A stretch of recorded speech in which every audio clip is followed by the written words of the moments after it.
I think I can give everybody the good morning. So it's 10:01, and we just started uh, with this webinar session. So first things first, I will take the presenter mode, if you don't mind, 5G-ACIA office. And so the first part will be about the integration of OPC UA in 5G networks, presented by Onur Ayan. But unfortunately, we are having some technical hiccups here. And while we are trying to fix them, we will actually start with the part two, which will be about the 5G NPNs for industrial scenarios, presented by Atte Lansisalmi. And but first of all, I'd like to present myself.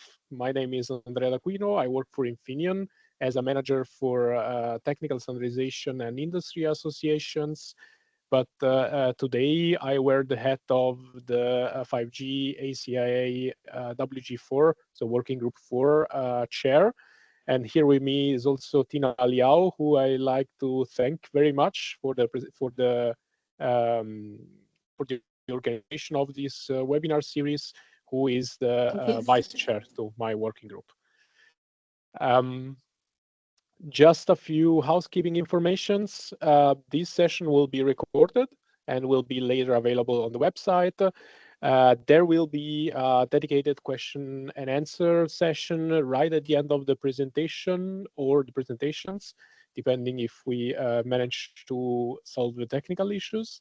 And if should we not make it in time to answer all the questions, of course you are free to become a member, and to do so, please send us an email at the web address, at the email address that you see in this slide. Since it's a webinar, you will not be able to unmute yourself by default, but please, again, do submit your question via the question and answer or chat window, so that at the end I can forward them to the presenters. Should you have any technical problems, I hope not. We have already some. Of course, you can use the chat window or email our office. Finally, we will launch some polls just to get some of your input, and we will start right now with the first one, which is about which kind of stakeholders do you belong to? ICT, OT, academia, end user, others. So we'll give everybody a couple of minutes to answer.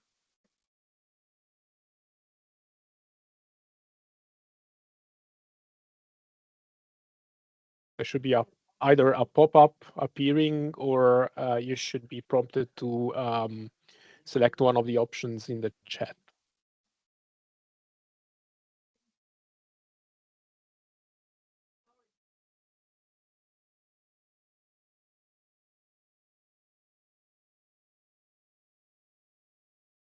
I see about 29 people. There's just a handful of responses, so I'm going to wait for another minute.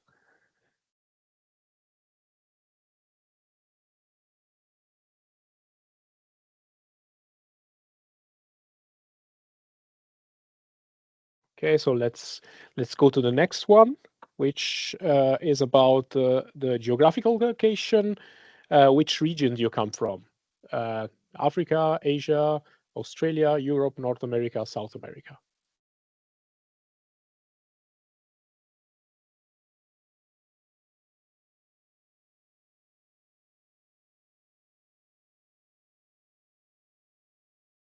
Again, let's give all the attendees a few seconds to answer this.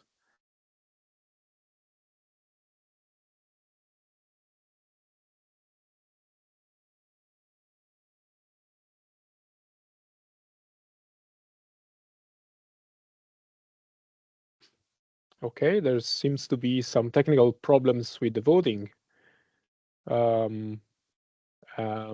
So the poll app might be blocked for for some. Although we appreciate you you stating in the chat where you're from, and perhaps we can take this later for the analysis of the data. In any case, thank you very much, and let's go directly to the first presenter of today, which is Atte Lansisalmi from Nokia. And Atte, with that being said, I will leave the sharing to you. Thank you, Andrea, and warm welcome also on my side to the webinar. So my part of the session is about private network deployment, which of course is a very central topic to any of this industrial 5G usage. And we already made a white paper about this right at the beginning of 5G-ACIA. It was one of the first white papers published back at the time. So why are we now making a new white paper? So the original white paper was more about the concepts or standards that were created in the very beginning of 5G development. It introduced them and laid out some scenarios that were giving an example of how NPNs could be deployed. However, now industrial 5G is already a reality. We have a number of these networks deployed everywhere in the world. The offering is quite wide, and it's sometimes difficult to get a good understanding on what these systems are capable of, especially in the context of industrial operation. So in this white paper, we took a little bit more practical approach, and we looked just into that. How do these apply in the industrial domain for the typical use cases? And maybe not so much about the content of the white paper, but for the purpose of this presentation, here we acknowledge the terminology used by 3GPP for specifically for 5G. So these networks are called non-public networks, and 3GPP has defined a couple alternative ways for that. But in the speaking and in the white paper, we often use term private network or private wireless in a little bit more wider context, but basically these mean the same thing. So I hope you're not getting confused with that. So in order to be more practical and more relevant for the industrial 5G usage, we started from the very basic thing. What are the actual use cases and scenarios that 5G will be used for in this setting? And we asked from our OT member companies to come up with some, let's say, typical scenarios and use cases for industrial 5G usage. And we got two main scenarios. One is a manufacturing facility, which is more an industrial, indoor type of operation type. So let's say a large factory hall or so. And then the process industry plant, which accommodates that in addition to some outdoor areas. And finally, we wanted to be a little bit more future-proof, and we also added a scenario called industrial park, which actually is a combination of these two in the sense that this is yet a larger area, let's say city block, few city blocks, or even a district of a city size of an area that combines many enterprises in either the process or manufacturing type of operation. And the use cases that we came up also here looking for some typical example cases. Well, in all both of these or in all of these, they're quite similar. So we have lots of things like mobile HMI going, cobots, robots, and when you dig deeper into, for instance, a flexible assembly line, you of course see that controller to device and controller to controller type of communication. But this is rather, let's say, similar use cases that are used in the mobile networks currently. The industrial type, very specific use cases being limited to those that I mentioned in the assembly lines themselves. Now, continuing on the path of being practical and how to deploy 5G in any one of these operations, I think you have to realize that these are usually ongoing brownfield deployments, and these facilities already have communication networks ongoing, so they have what's called an industrial network. And for all of these scenarios, we outlined a typical type of industrial network that consists of different domains. We have domains in the IT part of the operation, domains in the OT part of the operation, and these orange arrows here in this figure, they represent the place where 5G would be applied. And one point to note is that this obviously becomes a combined type of operation. So we have some 5G wireless going and some wired communication ongoing, maybe some Wi-Fi communication still ongoing. So there is no one technology takes it all type of thinking here. And then we went ahead and started designing these 5G private networks on top of this. And here again, we have a figure with the different domains on the bottom, and we started placing the network elements into here. And well, why did we place them right on top of these domains? That's because of the requirements from the use cases. So in all of these use cases and scenarios, the 5G operation was right there on the premises of these industrial facilities. We did not include any use cases that would include different facilities in, say, different parts of a country. They were all very local to these areas. So it does make sense to incorporate the 5G network into the same location as well. And thinking about the more demanding use cases in the controller to device space or controller to control case, also the latency requirements certainly did not allow thinking about serving those needs from further away. So in this document, we use the term on-premise NPN to denote this type of operation where the 5G system is deployed right there on the site.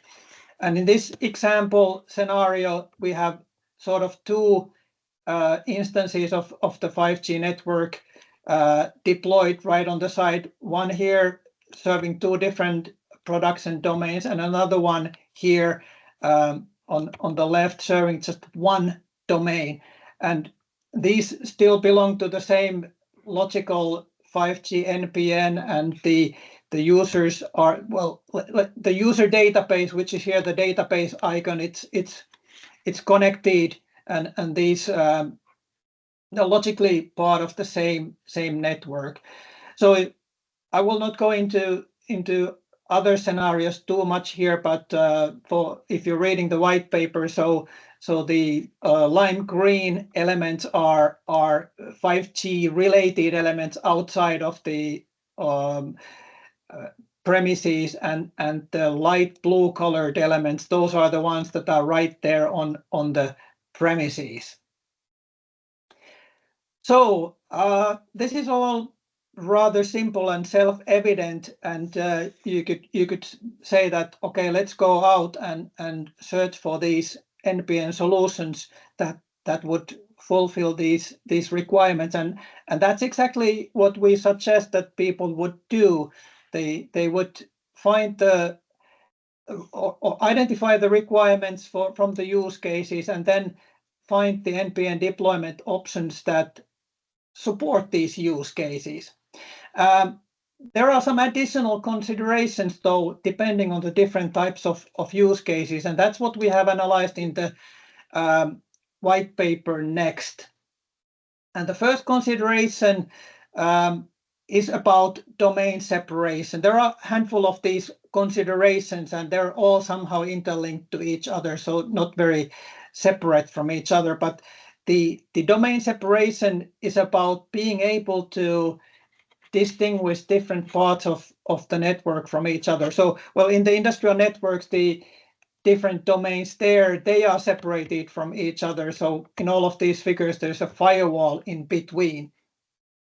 But here on the left, we have the deployment example for this industrial park scenario where we have multiple enterprises. So here in the bottom layer, we have 4 different enterprises, the A, B, C, and D, and their data connections, they have to be separated from each other so that they don't see each other or even feel each other.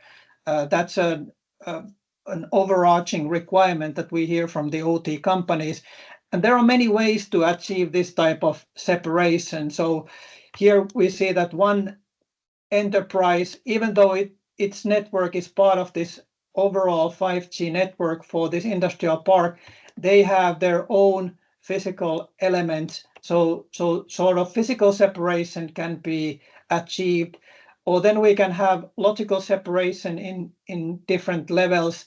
We have dedicated radio for OTB, and then OTC and D are separated from each other via logical means, even though that they use the same radio.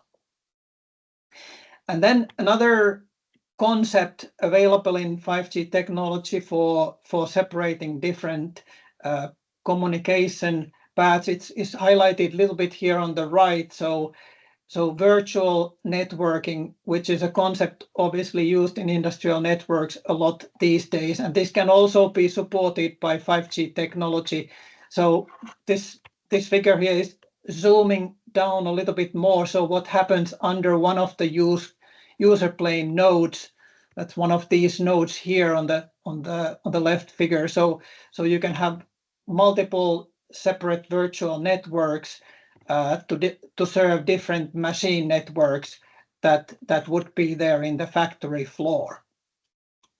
So these type of things are very much supported, and what the enterprise wants to do here needs to be considered for the selection of their NPN solution.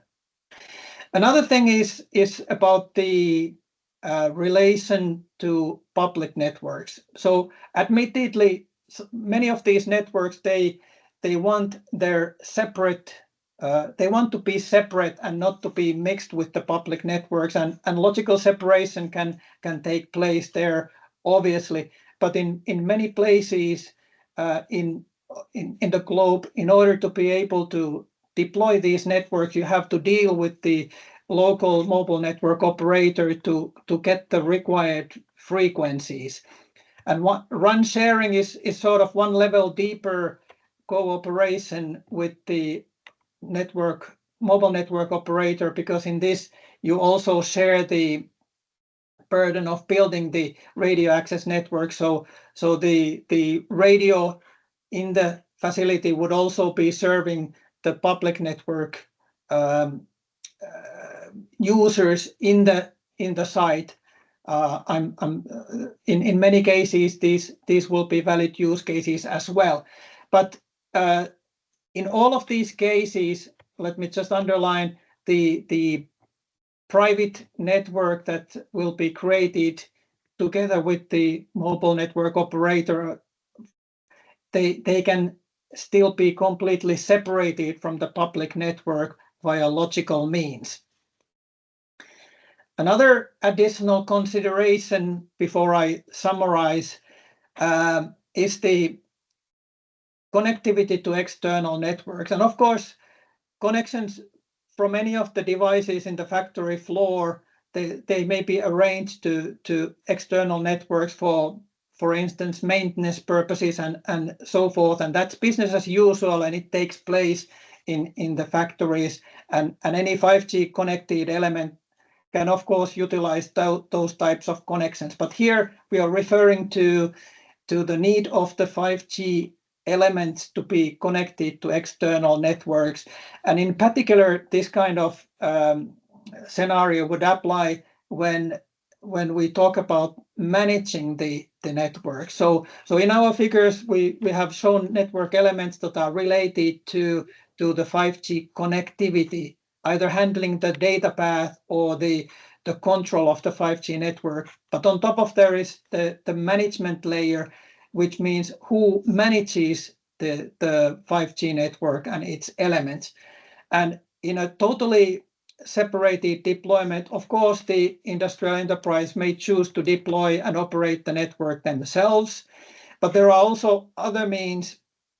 For instance, the 5G network could be achieved as a service type of package where some other party, the provider of the network, for instance, also operates the 5G network. Or it could be the mobile network operator, in this case of PNI NPNs, which is public network integrated NPN. The operator would then do the basic technical operation of the 5G network. And in all of these cases, it's naturally clear that the controls and operations needed and spun from the industrial operation, they need to be in the hands of the industrial operation. So if an AGV goes to maintenance and needs to be replaced by another AGV, the industrial operator themselves shall be able to do that without any problems. And I didn't mention it yet, but it's needless to say that any connection, be it for network management or any other purpose outside from the factory, they can of course be firewall protected, and they are separately, logically separated from other traffic and secured properly.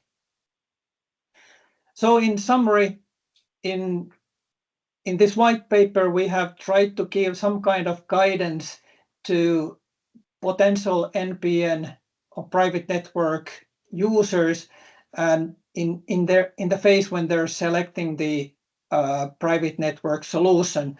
And we suggest that we go back to the very basics and start from the use cases and requirements that need to be supported by that 5G network. And once we have done that, we should go out and find out which alternatives are available for a 5G network that would support the use cases. And of course, there may be differences in the way how they support the use cases. So that should be taken into account and into the analysis with the other additional considerations that we have highlighted. And the target would obviously be that we find a 5G network solution that meets the needs of that industrial operation in the most convenient way. So let me stop the presentation here, and I think now next is the Q&A. So before we go to the Q&A session, I would like to ask the organizer if we managed to solve the technical problems. So maybe we can go with the second presentation.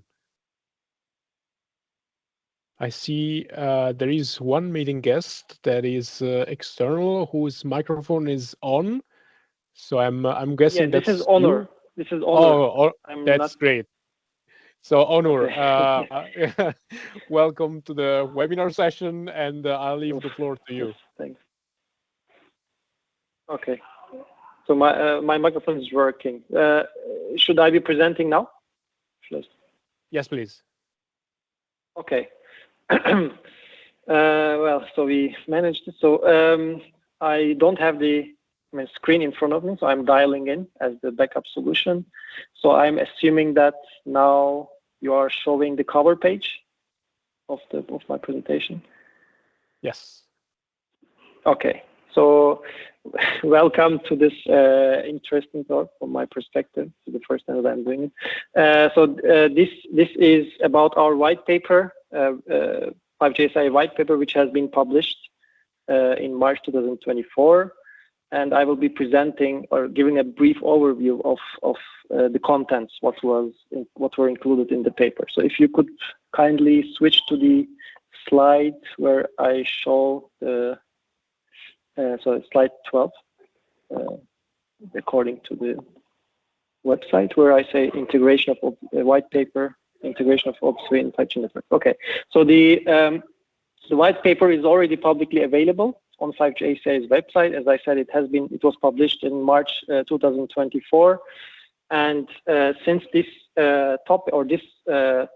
white paper is about integration of OPC UA, we have also we had close contact with OPC Foundation, who is behind this OPC UA standards and specifications, and this white paper was also validated or double-checked by the members of OPC Foundation as well, and it's officially endorsed by the OPC Foundation, as also can be seen on the bottom right corner of the image on the paper on this page.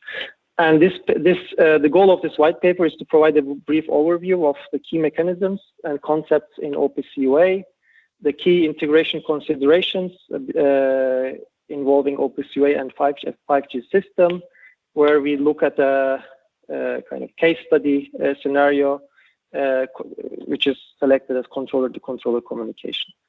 Could I ask you to move to the next slide, which should be titled, what is OPC UA? So to define OPC UA first, before getting further into details, OPC UA is a platform independent, so it's an application layer standard, widely used by OT companies in vertical industries, and the goal behind it is to improve interoperability in vertical applications by adopting some standardized ways of communicating by the field devices. So the goal is basically if the field devices are engineered and developed by different vendors, the goal is that to enable their communication without a very, or to simplify their communication by allowing them to communicate and exchange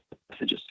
The OPC UA is exactly achieving that. For instance, this is taken directly from the standard, where OPC UA has its own concepts, where it's maintaining an address space, where each, let's say, sensor value, like real data, is kind of managed and stored within this address space. It has certain mechanisms. These values are published by the publisher, the subscribers, and this is kind of main describing or I'm showing connection components and connection. OPC UA is on a very, very important building block.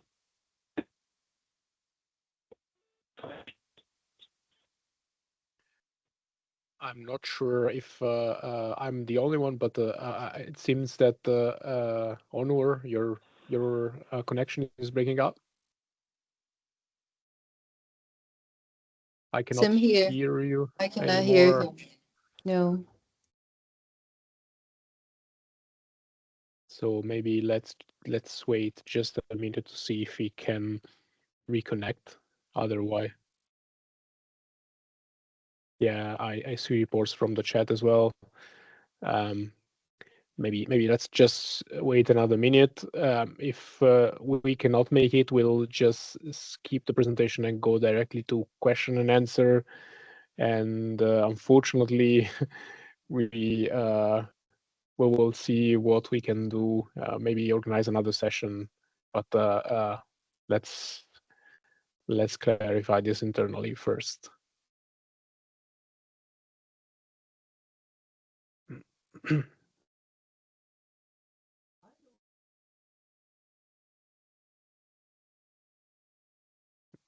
So in order for everyone not to waste any time, I would suggest that we go to the question and answer for Atte.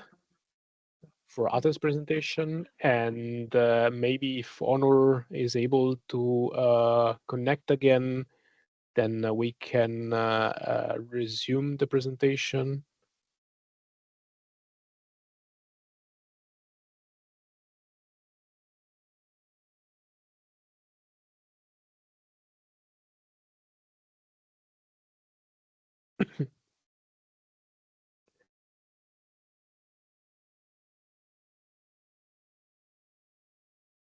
So, question and answer screen. Was there any question about the first presentation for Mr. Lansisalmi? Otherwise, I do have one actually.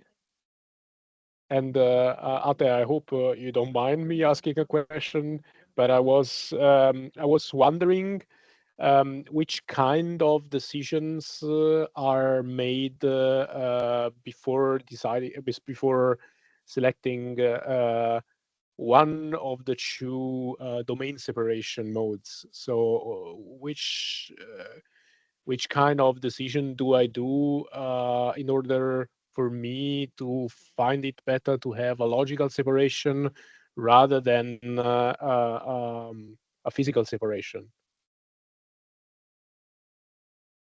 Yeah, Andrea, thanks for the question. I think, well, in our work, we didn't really dig very deep into the actual reasons, other than clearly this is based on the preferences of the industrial enterprise putting the network into operation. Let me just say that there is the notion in the industrial enterprises that they want their networks to be as separate as possible. So each domain really needs to be on their own and does not interfere any one of the other domains. And this is especially important when it comes to the separation of the whole 5G system from anything else. Mm-hmm. But there are, of course, technical differences there. If you deploy physical separation, then it means that you have hardware that is dedicated, and the sort of configurability and flexibility to make changes becomes a task of moving boxes, etc. Whereas when you are logically separated, the same level of security can be achieved, and the configurability is much more easy. Mm-hmm. So I think also, am I correct in assuming that the interference will also be zero, basically, if you separate logically? Well, it depends on the solution, but that is the target. So it's as close to zero impact as it can be. So I think this is similar to computer environments being able to separate tasks from each other. And mm-hmm. when resources are assigned very carefully, there really is no impact to other domains. Okay. Thanks for your answer. And I also see that probably Onur is back again. So shall we switch to Onur again? Hello. Hi. Can you hear me? Yes. Okay. So I will try to continue where I hopefully left off. So I'm on the slide, automation components and connection types, OPC UA automation components and connection types. Is this what you're showing? Yes. Okay, great. So OPC UA is based on, or a very important part or concept in OPC UA is the concept of automation components, which are comprised of functional entities and assets. And the functional entities are the blocks that have a kind of intelligence and that can execute and perform some operations and algorithms. And the OPC UA, in OPC UA, publish subscribe communication model is used for the exchange of real-time data between those automation components. So automation components are basically programmed and deployed by the engineers, and these are communicating when the connections is established as configured. They are publishing the real-time data, can be sensor data, towards the subscribers. And if you move to the next slide, the OPC UA has this life cycle or engineering workflow, which consists of 4 main steps as defined by the OPC UA specifications, where in the first cycle, basically the engineers, for instance, of 2 different controllers, controller A and controller B, the engineers program they program these functional blocks of these and automation components of each of the controllers by using the tools of engineering tools of these of the controllers, and they deploy this user program into the controller, and they don't have to be co-located. So the engineer A and engineer B can be separate, so they can be different vendors. And based on the exchange of some descriptors, basically these two controllers and controller A and B, they can exchange data based on this configuration deployed by the engineers. Like this was the application, as an example, the first step, the application engineering step, and then there are like steps 2, 3, and 4, the security configuration, network configuration, and at the end, the system integration. I would like to talk, if you skip two slides further, I would like to jump to the use case and deployment scenarios for OPC UA and 5G integration. As I had mentioned, we selected the controller-to-controller communication as the use case, where this engineering is done, and the engineers deploy their user programs to controller A and B, and these controller A and B are, since this white paper considers integration with the 5G system, they consider a 5G system in between to allow to implement the communication between the controller A and B. And here in the white paper, we so on the right side of the page, we study different deployment options where OPC UA is directly integrated in the mobile machine, so machine like the field device in that case, which is illustrated as option A. In option B, for instance, we have a UE acting as a router between the multiple host machines, host A and host B. So these are the 3 different deployment options is also illustrated in this figure. If you skip to the next slide, this white paper also overviews the necessity of the interfaces that needs to be defined between the 5G system and OPC UA system, so that the configuration data, for instance, as I will show in the next slide, the QoS, how the application quality of service is mapped to the 5G QoS service. This needs to be done, and this interaction needs to be done through new interfaces that are, for instance, illustrated on the right side of this figure, interfaces D and E. While everything on top, the real-time data exchange, like the POP-SAP communication, is from the 5G's perspective, it is user plane data. It can be Ethernet session, so as the 5G supports both Ethernet PDU session and IP PDU session.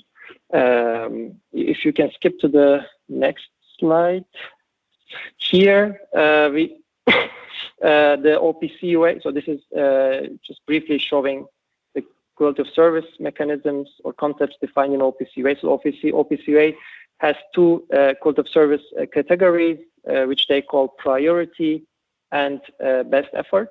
So the best effort is basically without specifying any requirements without defining any specific quality of service requirements in the application layer, while the priority is the interesting one, where the application engineer or system engineers are defining priority labels, which actually can be of like different types, like urgent, high, middle, etc.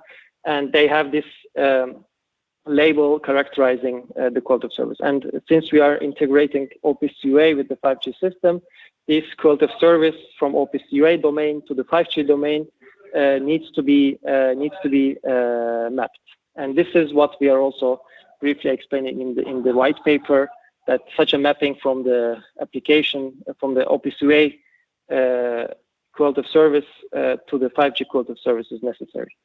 And here in this figure, you can see, for instance, that such priority labels can be mapped to TSCP priority codes or PCP code to kind of serve as an interface between the OPC UA system and the 5G system.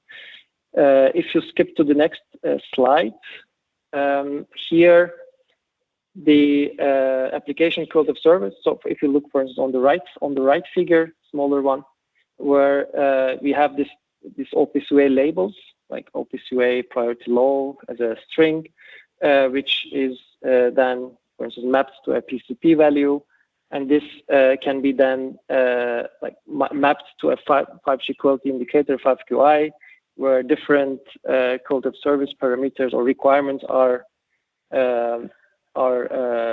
defined from the 5G system, and this is the basically all the paths or all the steps necessary to convert this quality of service defined in the OPC UA down to the 5G quality of service.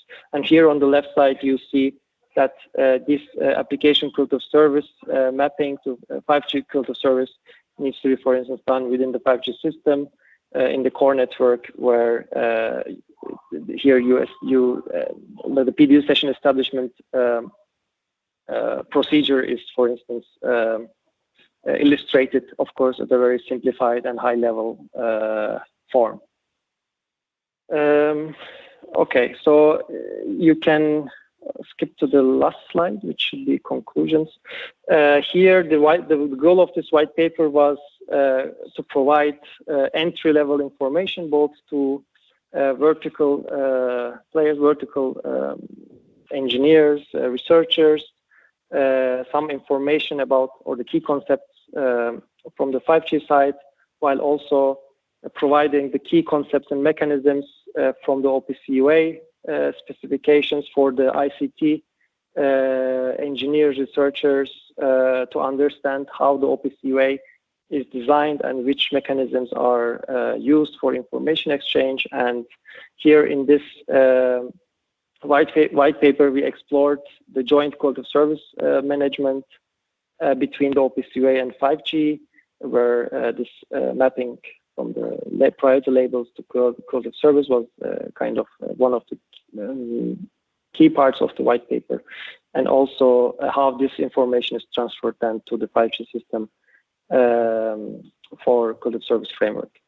And there are also more possibilities to explore this integration between 5G and quality of service. New work items can be, if there's interest, new work items can be also studied. Yeah, so this was, I hope my voice was kind of clear, and sorry for the inconvenience to the technical issues. Yeah, I guess we all grow accustomed to those as we exit the COVID-19 era. Of course, this is one of the perks of having to do with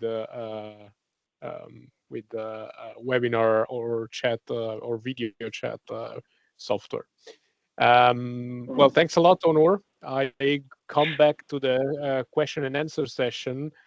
And again, please do write your question in the chat if there are some.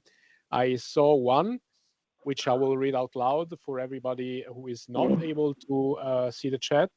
Is there any work being performed within the wider portfolio of 5G standards that cover 5G security within the context of industrial deployments that consume private 5G?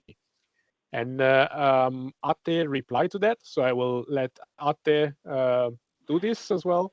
But before Atte, before you do, I would like to point out that also 5G-ACIA has a beautiful white paper on the security aspect of industrial 5G. So I would strongly recommend to read that.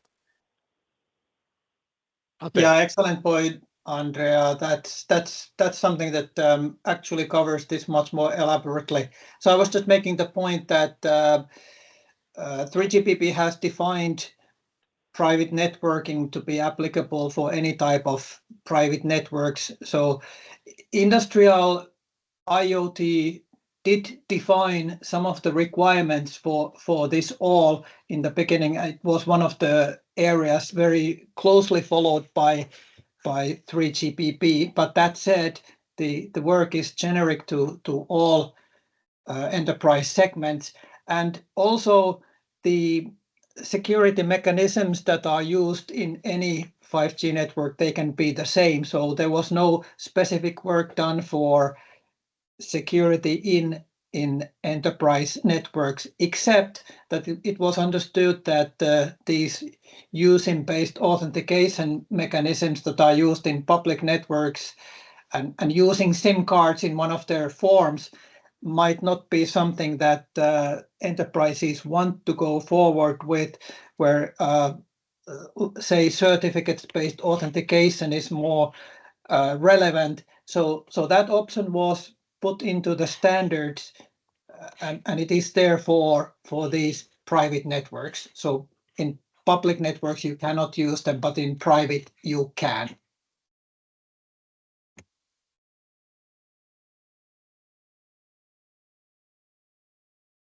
You're muted, Andrea. Sorry, that's another thing that I really have to stop doing. Any questions for Mr. Ayan?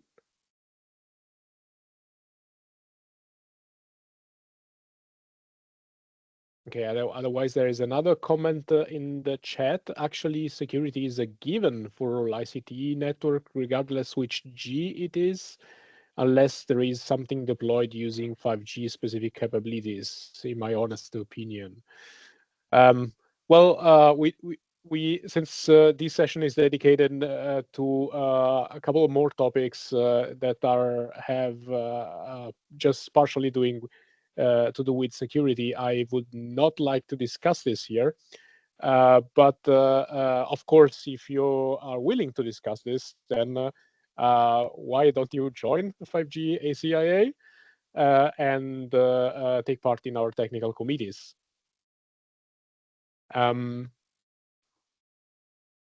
And I see also that there was a request to share the link to the white paper, and Tina just did in the chat. But since the session is probably going to be registered, not probably, the session is being recorded, but I'm not sure if the chat will be able to show.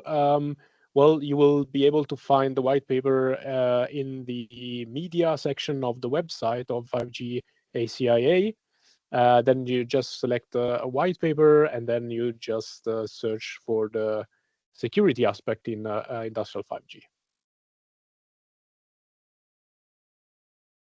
And if there are no more questions, then I will come to the last slide, which is the slide in which I will thank you for your attendance. And in order for everybody to keep up to date with the webinars, as Jackie said in chat, and any other activities that pertains 5G-ACIA, we have LinkedIn presence. So follow us on LinkedIn and visit our website to see all webinars and download all our white papers. Thanks again, and see you next time.